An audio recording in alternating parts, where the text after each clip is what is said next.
दोस्तों, लड़ाकू विमान हमेशा से ही दुनिया भर में अपनी क्षमता और प्रभुत्व दिखाने का माध्यम रहे हैं, जिसके तहत जिस देश के पास एक शक्तिशाली फाइटर विमानों से बनी वायुसेना होती है, वह देश अक्सर अपने आसपास के देशों को डोमिनेट करता है। साथ ही उस देश के पास किसी भी तरह के युद्ध या फिर विवाद में पहले ही काफी बड़ा एडवांटेज मौजूद होता है, जिसके तहत एडवांस फाइटर विमानों का इस्तेमाल करके तुरंत युद्ध का रुख पलटा जा सकता है। ऐसे में ये बात साफ है कि साल दर साल लगातार फाइटर विमान और भी ज्यादा एडवांस होते जा रहे हैं, जिसके तहत इनके अंदर मौजूद कंप्यूटर और हथियारों को तेजी से अपग्रेड किया जा रहा है। मौजूदा समय में लड़ाकू विमानों की जो सबसे शक्तिशाली श्रेणी है, उसे हम 5th जनरेशन फाइटर जेट या 5वीं पीढ़ी के लड़ाकू विमान के नाम से जानते हैं, जिनकी सबसे बड़ी क्षमता है इनका डिजाइन, एडवांस कंप्यूटर और स्टेल्थ क्षमता, जिसके तहत भारतीय वायुसेना के पास काफी एडवांस और शक्तिशाली 4.5 पीढ़ी के लड़ाकू विमान तो मौजूद है, लेकिन हमारे पास कोई भी एक्टिव 5th जनरेशन का फाइटर विमान नहीं है। जबकि चीन के पास कथित तौर पर 100 से भी ज्यादा J-20 कॉम्बैट एयरक्राफ्ट मौजूद है, जो कि 5वीं पीढ़ी के फाइटर विमान है। ऐसे में चीन को काउंटर करने के लिए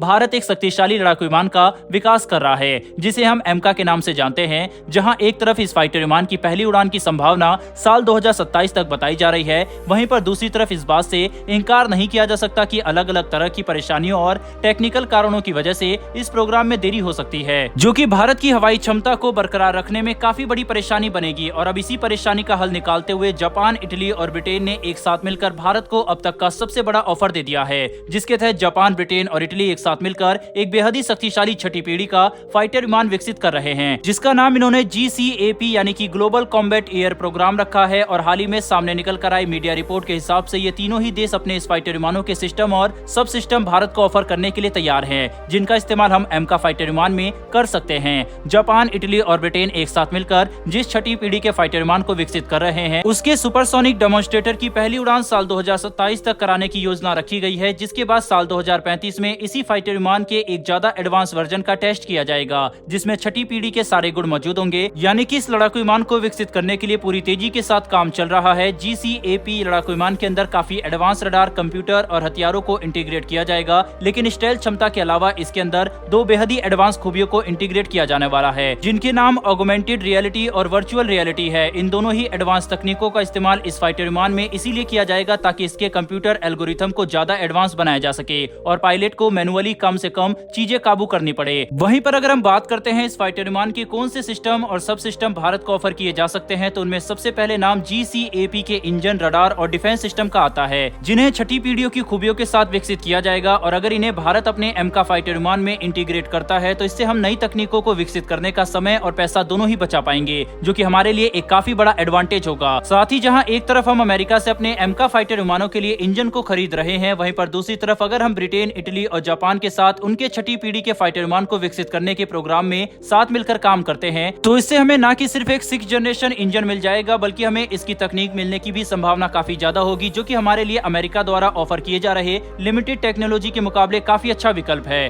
वहीं पर कुछ समय पहले खुद भारतीय वायुसेना के प्रमुख ने भी इस बात पर बयान देते हुए इस बात को स्वीकार की थी कि भारत को फॉरेन कोलैबोरेशन की तरफ आगे बढ़ना चाहिए, ताकि हम हमारे स्वदेशी उपकरणों और रक्षा हथियारों को तेजी से विकसित कर सके, जिनके अंदर न कि सिर्फ स्वदेशी कंपोनेंट मौजूद हो, बल्कि विश्व स्तरीय तकनीक का भी इंटीग्रेशन किया जाए, ताकि यह हथियार हमारे लिए सच में कारगर और सक्षम बनकर सामने आ सके। जिसके तहत यहाँ पर हमें यह बात भी स्वीकार करनी होगी कि स्वदेशी उपकरणों का विकास करना जरूरी है, लेकिन हम तुरंत बेहद ही एडवांस उपकरणों का विकास सिर्फ अपने दम पर नहीं कर सकते। और अगर हम ऐसा करने के लिए आगे बढ़ते हैं, तो इसमें न कि सिर्फ हमें कई बिलियन डॉलर की रकम खर्च करनी पड़ेगी, बल्कि कई सालों का समय भी लग सकता है। वहीं पर ऐसे में इस बात से इनकार नहीं किया जा सकता कि फॉरेन कोलैबोरेशन भारत के लिए एक काफी अच्छा विकल्प है, जिससे हम विश्व स्तरीय तकनीकों को हासिल कर सकते हैं और धीरे धीरे इनके स्वदेशी वर्जन का भी विकास कर सकते हैं। तो दोस्तों, आपको क्या लगता है कि क्या भारत को जापान, इटली और ब्रिटेन के इस ग्लोबल कॉम्बैट एयर प्रोग्राम में मिलकर काम करना चाहिए या फिर नहीं? अपनी राय कमेंट बॉक्स में लिखकर जरूर बताइए। साथ ही अगर आपको ये इन्फॉर्मेशन और वीडियो पसंद आई हो,